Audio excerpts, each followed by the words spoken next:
December 23rd, 1944. The Ardennes Forest, Belgium. Obergefreiter Klaus Richter pressed his body against the frozen earth as tracer fire tore through the darkness above him. The Americans were supposed to retreat in chaos during night attacks. Every manual, every briefing, every veteran of the Eastern Front had assured him that Western Allied forces collapsed when fighting after dark. But the men hunting him through the forest moved with mechanical precision, their voices calm, their fire disciplined. Richter scrawled in his diary with trembling hands that night, a diary recovered 70 years later from a farmhouse attic in Luxembourg. They see us, in total darkness. They see us. This is not natural. This is not war as we know it. For 3 years, German forces had dominated nighttime operations across every theater of war. Their tactics, honed in the brutal night battles of the Eastern Front, had become the standard by which all armies measured themselves. Infantry trained for months in night movement, navigation by stars, silent communication, and close-quarters combat in zero visibility. Officers who had survived Stalingrad and Kursk spoke with confidence about the Wehrmacht's superiority when fighting vanished and only instinct remained. The Americans, they assured their men, were garrison troops, soft soldiers who needed daylight, hot meals, and clear roads. When darkness came, the Americans would break. If you're enjoying this deep dive into the story, hit the subscribe button and let us know in the comments from where in the world you're watching from today.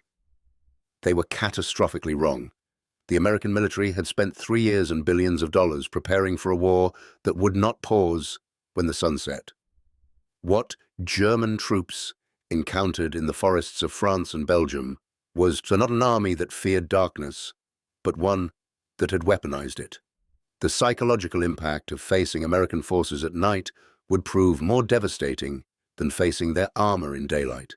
This is the story of how technology, training, and tactical innovation transformed night combat and shattered German confidence in their greatest operational advantage.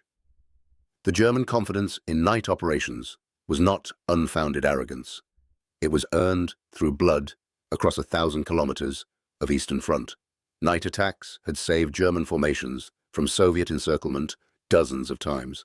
The ability to maneuver in darkness, to strike without warning, to disappear before dawn, had become the Wehrmacht's most reliable tactical advantage. Gefreiter Wolfgang Steiner, veteran of 3 winter campaigns in Russia, explained in a post-war interview, "We owned the night. The Soviets had numbers, but they moved like cattle in darkness. We could hear them from a kilometer away. Their officers shouted orders, their equipment rattled. We would let them pass, then strike from behind. By dawn, entire companies would be destroyed." This mastery was built on rigorous training that began long before the war. German infantry schools dedicated entire months to night operations. Recruits learned to navigate by compass and stars, to move silently through forests and urban terrain, to communicate with hand signals and whispered commands barely audible at 2 meters.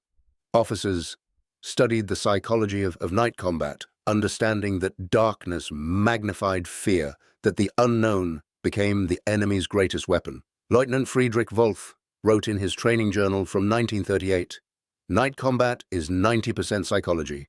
The side that controls its fear controls the battlefield. We train men not just to fight in darkness, but to be comfortable in it, to make it our natural habitat." The tactics themselves were sophisticated, beyond what most Allied intelligence officers initially understood. German night attacks followed carefully rehearsed patterns. Lead elements would move in complete silence, sometimes crawling for hours to reach attack positions. Communication relied on physical contact, one man's hand on the shoulder of the man ahead.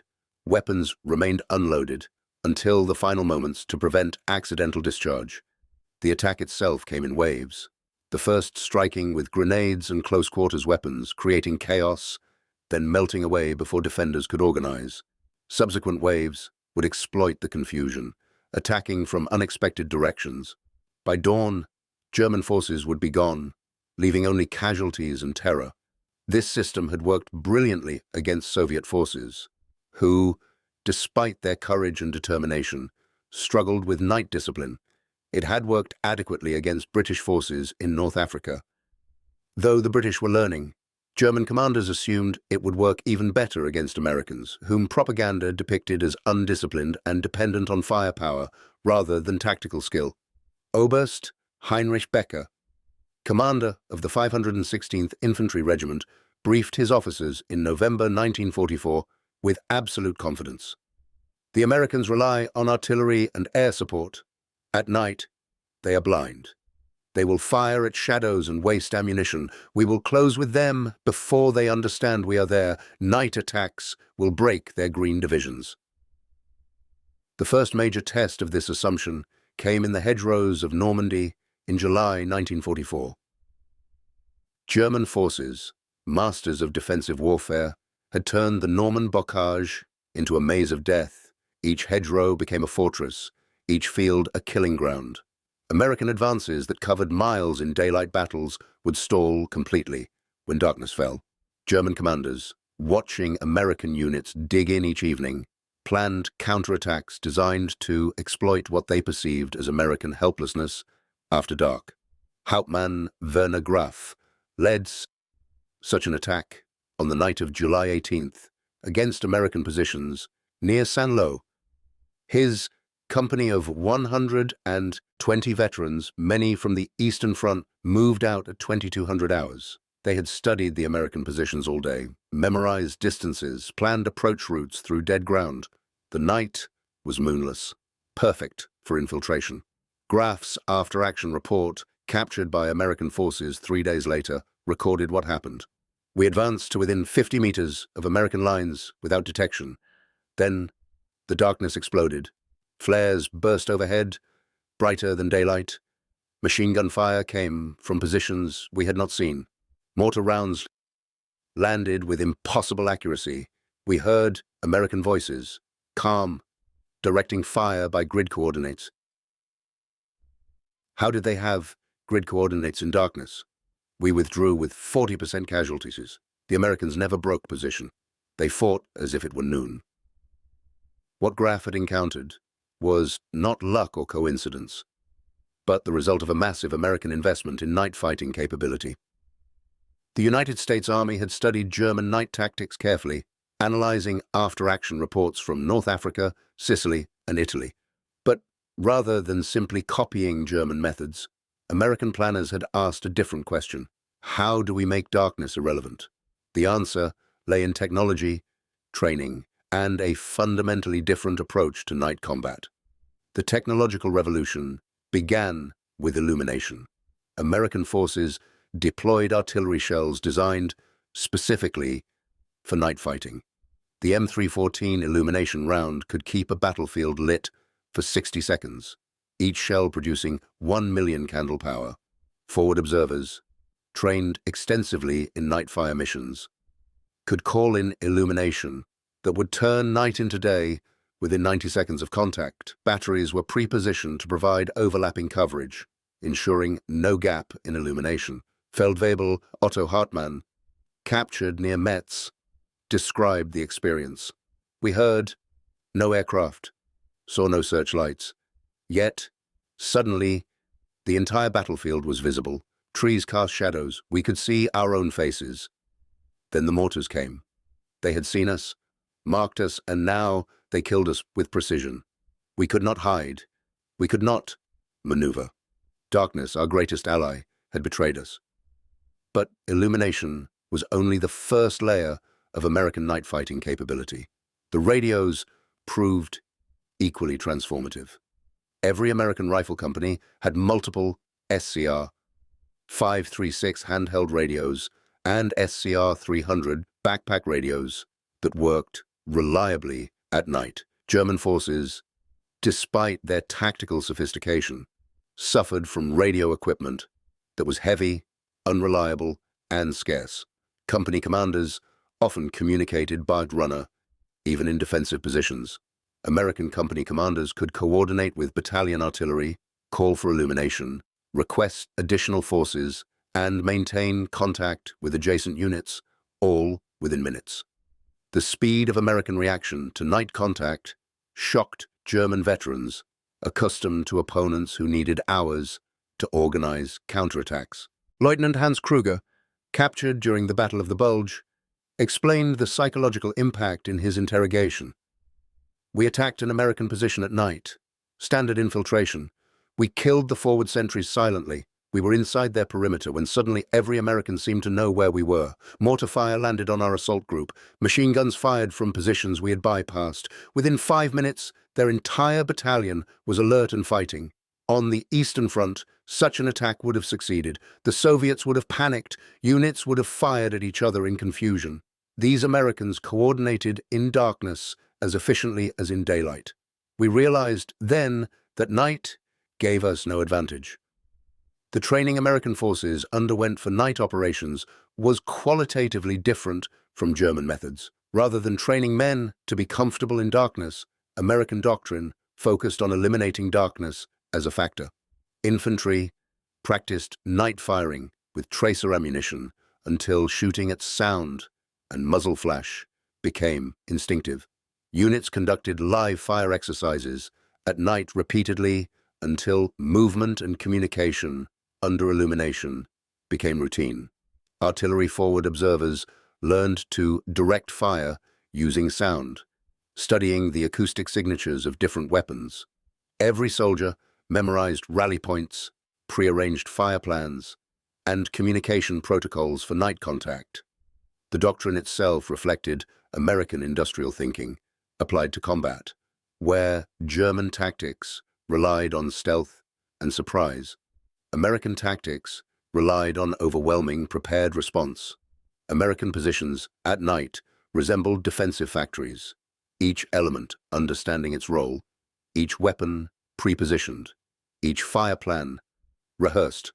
Trip flares surrounded perimeters. Observation posts maintained continuous radio contact. Artillery was registered on likely approach routes. Machine guns were positioned with interlocking fields of fire calculated for both illuminated and dark conditions. When German forces attacked, they encountered not confusion, but activation. The American defensive system switched on like machinery. Obergefreiter Klaus Richter, who survived 5 night attacks against American positions, described the pattern. The first sign would be flares. American sentries would fire illumination almost immediately upon contact. This alone destroyed our advantage. Exposed in the light, we would take casualties from defensive fire. But worse was coming. Within 2 minutes, artillery illumination would arrive, hanging in the sky like artificial moons. Then the mortars would begin walking toward us. Not randomly, but systematically. As if the Americans could see us from above. We would try to maneuver, but machine gun fire came from unexpected angles. Their positions were deeper than we scouted. They had fallback points, interlocking sectors. By the time we broke contact, we had gained nothing and lost men we could not replace. The American advantages became even more pronounced when defending against German infiltration tactics. German success in night attacks depended on achieving surprise, on getting close before being detected. American forces deployed multiple detection methods that made surprise nearly impossible.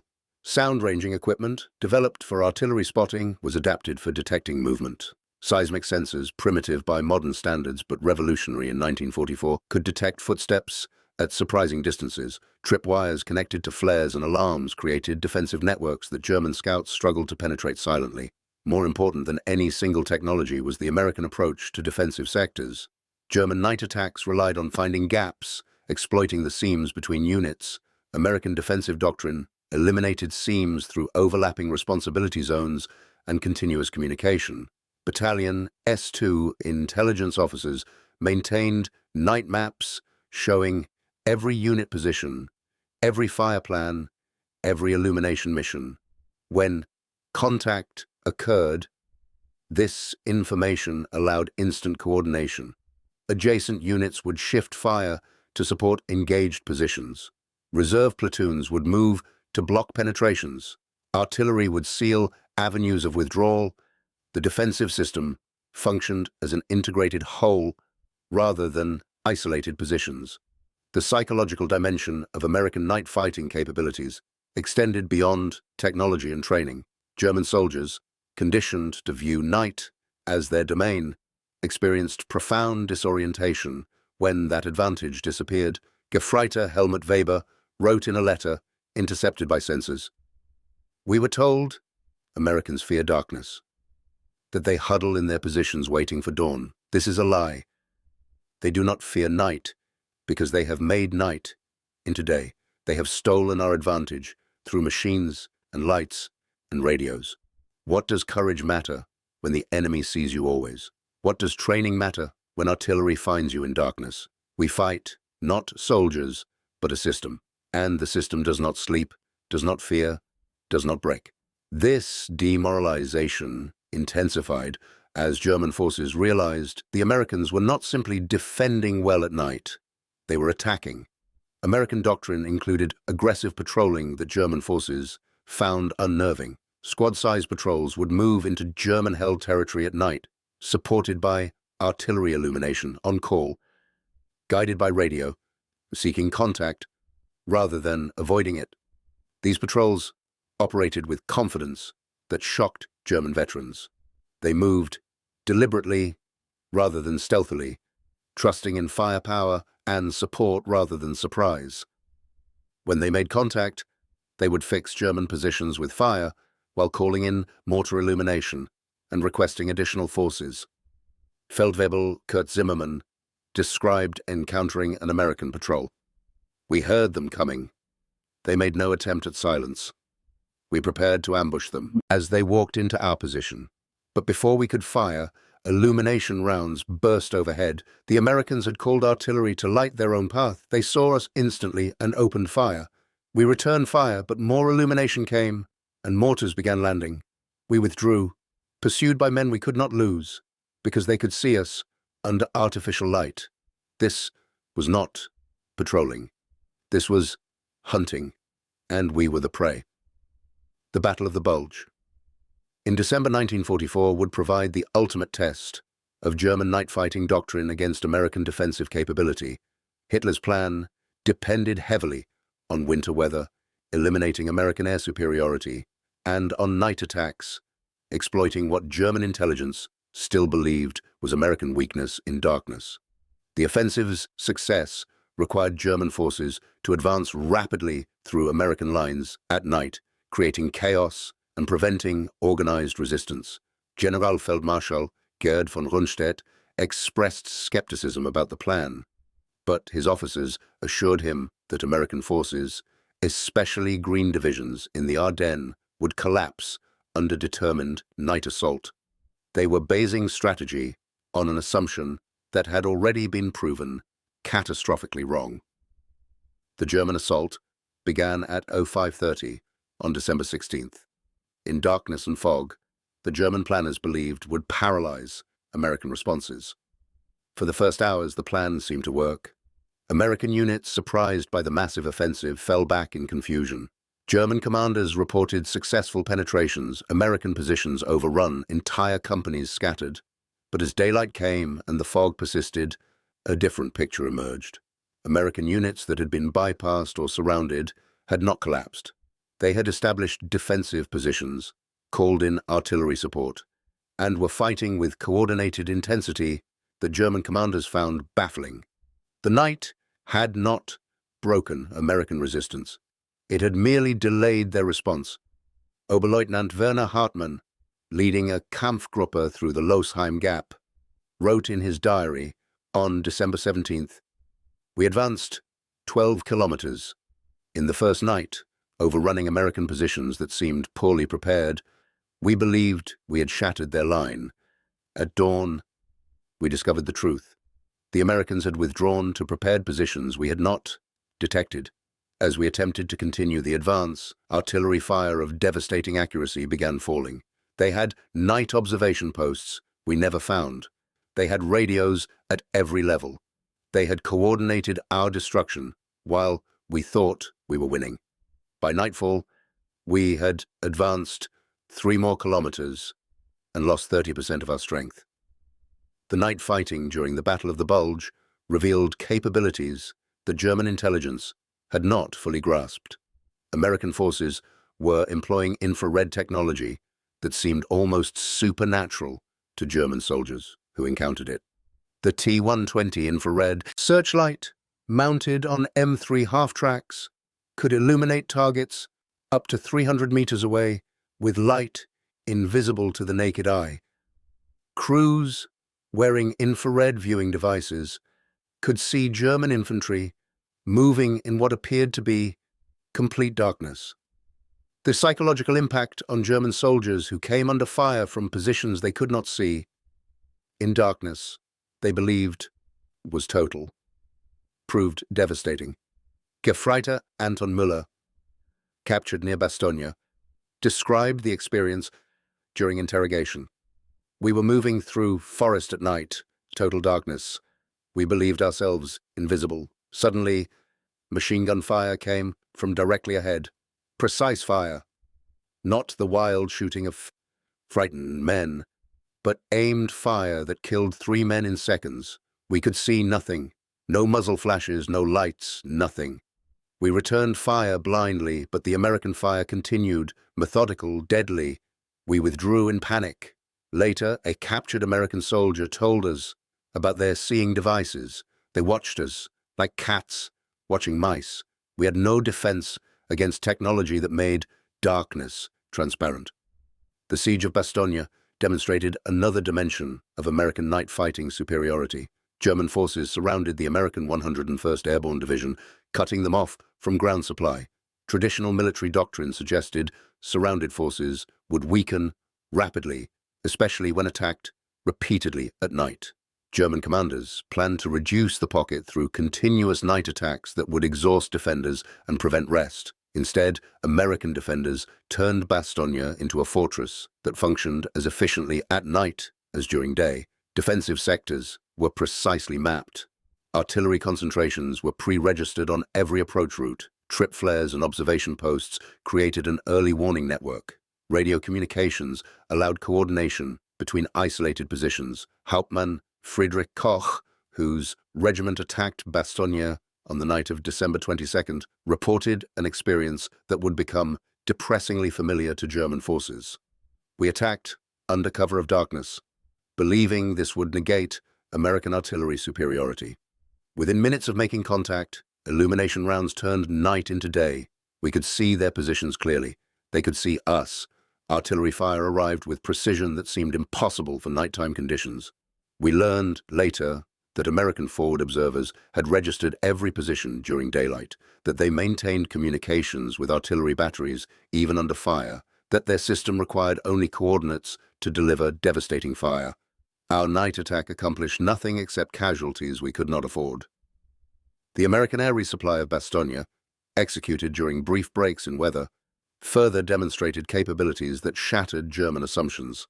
German forces had cut ground supply routes, confident that American forces could not be sustained. When C-47 aircraft appeared overhead and dropped supplies with remarkable accuracy, German soldiers watching realized they faced an enemy whose logistical reach extended even into surrounded positions.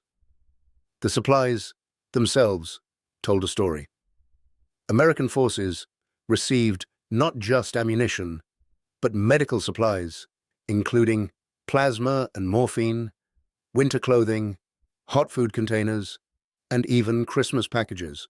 The contrast with German supply situations, where frontline units often lacked basic ammunition and food, proved profoundly demoralizing. Feldwebel Klaus Richter wrote in a letter to his wife that was never delivered, "The Americans we have surrounded eat better than our troops in comfortable rear positions. They receive supplies from the sky.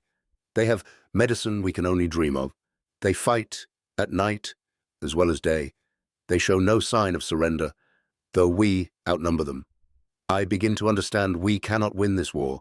The nation that can supply surrounded troops with luxuries while we starve has already defeated us. We are soldiers of the past fighting men of the future." As the Battle of the Bulge ground to its inevitable conclusion, in January 1945, German forces discovered that their night fighting advantages had not merely been neutralized, but reversed. American forces began conducting night attacks with confidence that would have seemed impossible months earlier. The Third Army's relief of Bastogne included night movements coordinated across entire divisions. Tank units advanced in darkness using radio communication and artillery illumination. Infantry moved behind rolling barrages that kept German defenders pinned. The attack succeeded not through stealth, but through overwhelming application of firepower and coordination. The technological gap that enabled American night fighting superiority extended beyond weapons to include mundane but critical items that German forces lacked. American soldiers received individual flashlights with red filters for map reading that did not destroy night vision. They had luminous compasses and watches that allowed navigation in darkness. Their vehicles had blackout lights that permitted convoy movement with minimal visibility to aircraft but sufficient light for drivers. German forces, strangled by supply shortages, often lacked even basic items. Soldiers navigated by memorization or starlight. Officers read maps by briefly lighting cigarettes. Vehicles moved in total darkness or risked full headlights. Each small advantage compounded into systematic superiority. The human dimension of this technological imbalance manifested in ways that transcended tactical outcomes. German soldiers, trained to view themselves as superior warriors, whose discipline and courage overcame material disadvantages, experienced psychological collapse when courage proved insufficient. Lieutenant Hans Steiner, captured in February 1945 and explained during interrogation, "We were told that German soldiers were worth 5 Americans, that our training and will would overcome their numbers and machines. At night, we discovered this was a lie. 1 American with a radio and illumination shells was worth 5 Germans with rifles. Their system defeated our courage. We became afraid of darkness, the very thing we had mastered. This reversal broke something in us that defeat in daylight combat never did." Medical records from German field hospitals revealed the psychological toll of fighting an enemy who dominated night operations. Cases of combat fatigue, referred to as Kriegsneurose, increased dramatically among units that had fought American forces at night. Soldiers reported nightmares of artificial daylight, of being hunted through forests by enemies who could see in darkness, of dying under artillery fire that found them despite concealment. German psychiatrists, the few who served near front lines, documented a specific anxiety they termed Nachtangst, night fear, among veterans who had previously been confident night fighters. These men, some decorated for courage in earlier campaigns, now exhibited symptoms of profound terror when ordered into night operations against American positions. Oberarzt, senior medical officer, Dr. Wilhelm Braun, wrote in his medical journal in March 1945, "I am treating soldiers who survived Stalingrad without psychological breakdown, but cannot endure night combat against Americans. They describe a terror different from facing Soviet masses or British artillery. The Americans, they say, have removed the cover of darkness. They fight with machines that see in blackness, with weapons that never miss, with systems that cannot be surprised or confused. These men feel hunted, exposed, helpless. Traditional treatment methods fail because the fear is not irrational. The Americans truly can see them, truly can kill them with precision in conditions we believed conferred safety." The impact on German tactical doctrine during the war's final months reflected this psychological transformation. Units that had routinely conducted night attacks began refusing such operations or performing them with obvious reluctance. Officers reported increasing difficulty motivating men for night missions. Soldiers who had been aggressive night fighters became passive, preferring defensive positions to offensive operations after dark. American intelligence officers noted this change in prisoner interrogations. German soldiers spoke openly about their fear of American night capabilities, describing them in terms that mixed respect, fear, and incomprehension. Gefreiter Otto Schulz, captured near the Remagen Bridge, expressed what had become common sentiment among German frontline troops. "We laugh now when officers speak of night attacks as if we still have advantages in darkness, The Americans own the night now. They have lights that turn midnight into noon. They have radios that coordinate attacks instantly. They have artillery that finds us wherever we hide. We are the blind men now, stumbling in darkness while they watch us with their machines. Better to fight in daylight, where at least we can see our deaths coming. The final campaigns of the war in Europe demonstrated how completely American night fighting superiority had reversed earlier German advantages.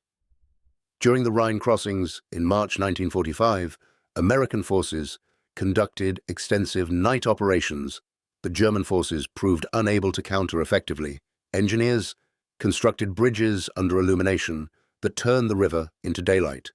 Infantry crossed in darkness, supported by artillery that could deliver fire with daylight precision.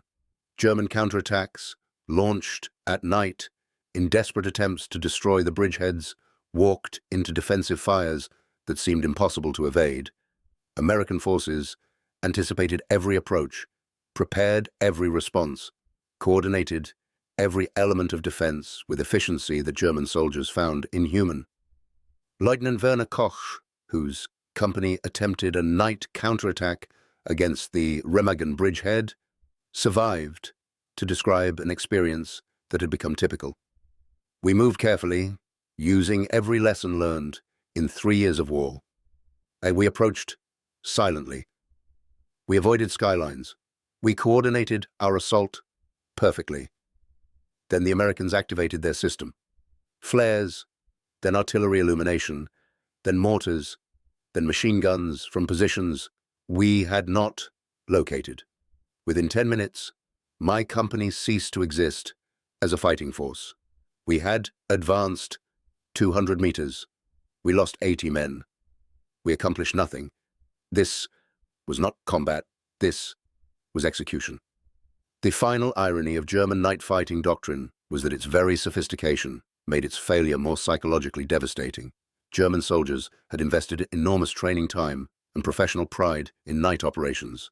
They had refined tactics through years of combat experience. They had developed doctrine that represented the cutting edge of infantry warfare. Then they encountered an enemy who had made their expertise irrelevant through technology and industrial capacity. The psychological impact resembled skilled craftsmen watching machines perform their work faster, cheaper, and better. Professional identity collapsed along with tactical advantage. Oberst Heinrich Weber, regimental commander captured in April 1945, reflected during interrogation on what American night fighting capabilities revealed. We prided ourselves on being better soldiers, better trained, more disciplined, more courageous than our enemies. At night, we proved this superiority, or so we believed. The Americans showed us that courage and training mean little when the enemy possesses overwhelming technological advantage. They did not outfight us at night. They made night fighting irrelevant. Their illumination, their radios, their artillery coordination, their entire system negated our skills. We were medieval knights encountering modern weapons. Our honor and courage were simply inadequate against their industrial capacity. The statistical record of night combat operations supports German soldiers' subjective experiences. In the Italian campaign, during 1943, German night attacks succeeded approximately 40% of the time, either achieving objectives or inflicting disproportionate casualties. By the Ardennes offensive, in December 1944, the success rate had fallen to less than 15%. In operations after January 1945, German night attacks almost universally failed, with casualty rates often exceeding 50%. American defensive positions that had seemed vulnerable in daylight became fortresses at night. The transformation was complete and irreversible. The human cost of this tactical revolution extended beyond casualty statistics.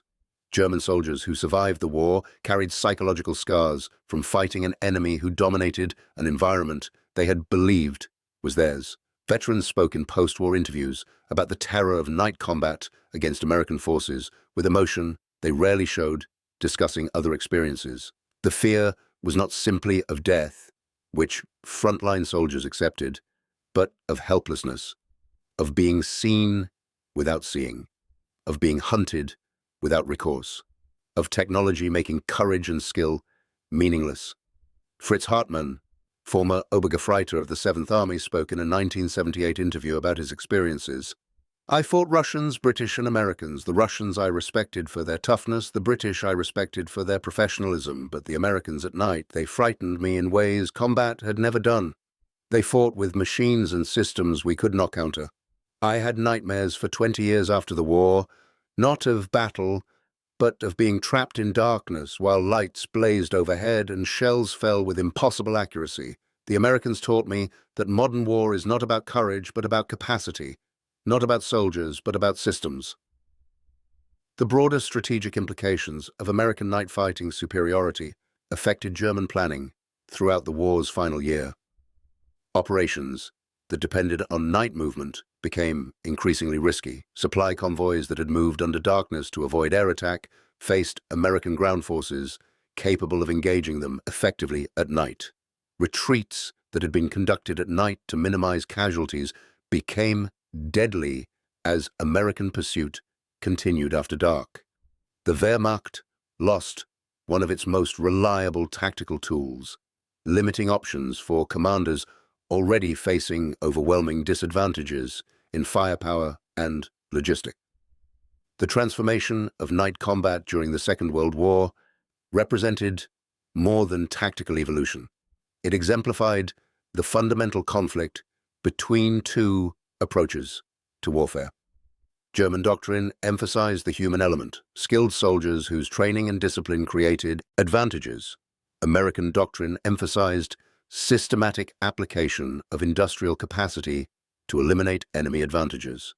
German night fighting mastery represented hundreds of thousands of training hours, decades of doctrinal refinement, and genuine tactical brilliance. American night fighting capability represented industrial production of illumination shells, radios, and optical equipment, combined with training that made their use routine. The contest between craftsmanship and industrial system ended with industrial system victorious.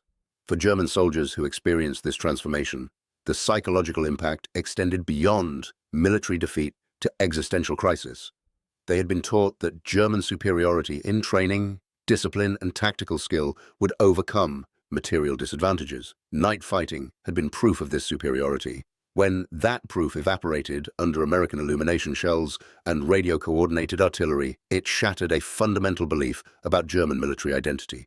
They were not better soldiers facing inferior opponents who happened to have more resources. They were products of a military system being made obsolete by industrial modernity.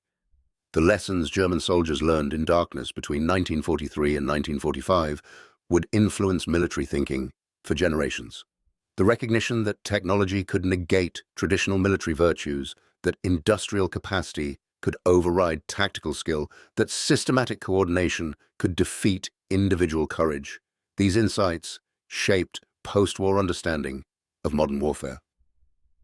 The German experience of losing night fighting superiority became a cautionary tale studied in military academies worldwide. It demonstrated that no tactical advantage, however carefully developed, remains permanent against opponents who can apply overwhelming resources to neutralize it. The personal tragedies embedded in this tactical transformation deserve recognition. Thousands of German soldiers died in night attacks that their training and experience suggested should succeed. They moved confidently into darkness that had sheltered them in earlier campaigns, only to be killed by weapons and tactics they had no preparation for facing. Their courage was genuine, their skills were real, but both proved insufficient against an enemy who had industrialized night warfare. They died, brave and skilled but obsolete, victims of a technological revolution they could not comprehend. The surviving veterans carried memories that complicated simple narratives about military competence. They had been among the Wehrmacht's most elite fighters, specialists in the most demanding form of infantry combat, yet they had been systematically defeated by an enemy they had been taught to dismiss as inferior. This cognitive dissonance produced in many a reluctant respect for American military capability that coexisted uneasily with loyalty to Germany. They could not deny what they had experienced. American forces had not simply defeated them. American forces had rendered their expertise meaningless through technology their nation could not match. In the end, the story of why German troops feared American night attacks more than daylight assaults illuminates truths about modern warfare that transcend the specific tactical situation. It reveals how industrial capacity translates into battlefield advantage in ways that skilled opponents cannot counter through training or courage alone. It demonstrates that tactical superiority is always temporary against enemies with resources to develop countermeasures. It shows that military excellence, however genuine, cannot overcome systemic disadvantages in technology and logistics. Most profoundly, it reminds us that wars are won not by the bravest soldiers, but by nations whose industrial and technological capacity can impose their will through systematic application of overwhelming resources. The German soldiers who survived night combat against American forces returned home with knowledge that shaped their understanding of why Germany lost the war.